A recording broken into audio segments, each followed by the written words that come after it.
राधे राधे।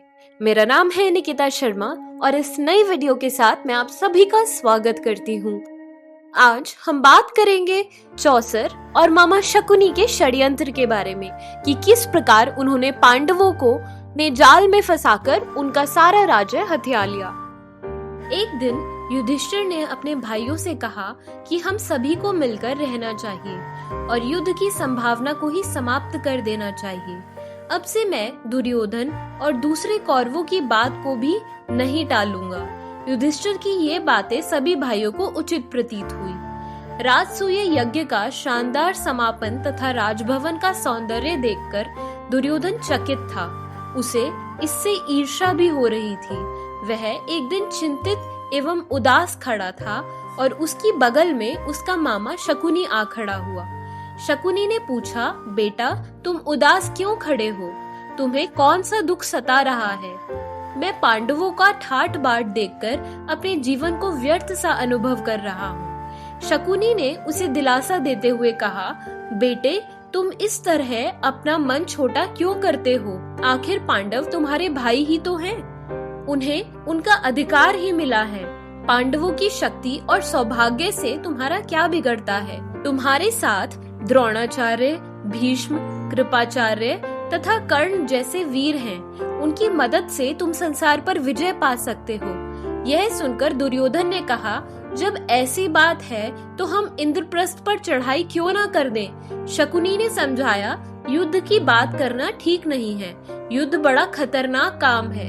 यदि तुम पांडवों पर विजय पाना चाहते हो तो युद्ध की बजाय चतुराई से काम लो। मैं तुम्हें ऐसा उपाय बता सकता हूँ जिससे लड़ाई के बिना ही युधिष्ठिर पर विजय पाई जा सकती है। दुर्योधन की आंखों में चमक आ गई। वह उपाय पूछने लगा। शकुनी ने उपाय बताते हुए कहा, युधिष्ठिर को चौसर खेलने का बड़ा शौक है, पर उसे सही ढंग से खेलना नहीं आता। हमें उन्हें द्यूत क्रीड़ा का निमंत्रण देना चाहिए। इसे युधिष्ठिर अवश्य स्वीकार कर लेगा। तुम जानते ही हो कि मैं इस खेल का एक मंजा हुआ खिलाड़ी हूँ। खेल में युधिष्ठिर को हराकर उसका सारा राज्य और ऐश्वर्य बिना युद्ध के आसानी से छीनकर तुम्हारे हवाले कर दूंगा। निश्चय हुआ कि पांडवों की तरह हस्तिनापुर में भी एक नया सभा भवन बनाया जाए और तब यज्ञ के स्थान पर द्यूत क्रीड़ा के आयोजन में युधिष्ठिर को आमंत्रित किया जाए। दुर्योधन की चिंता और शोक का हवाला देकर शकुनी ने धृतराष्ट्र को राय दी कि पांडवों को चौसर खेलने के लिए आमंत्रित किया जाए। धृतराष्ट्र ने विदुर से सलाह ली। विदुर ने कहा, राजन, जुए का यह खेल पूरे वंश के नाश का कारण बन जाएगा। आप इस विनाशकारी खेल को न होने दें। पर दुर्योधन के हठ के सम्मुख धृतराष्ट्र को झुकना पड़ा।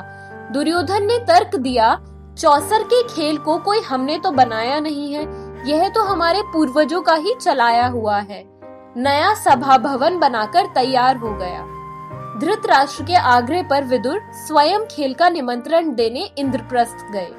धृतराष्ट्र की बात मानकर विदुर पांडवों को आमंत्रित करने के लिए इंद्रप्रस्थ पहुंच गए।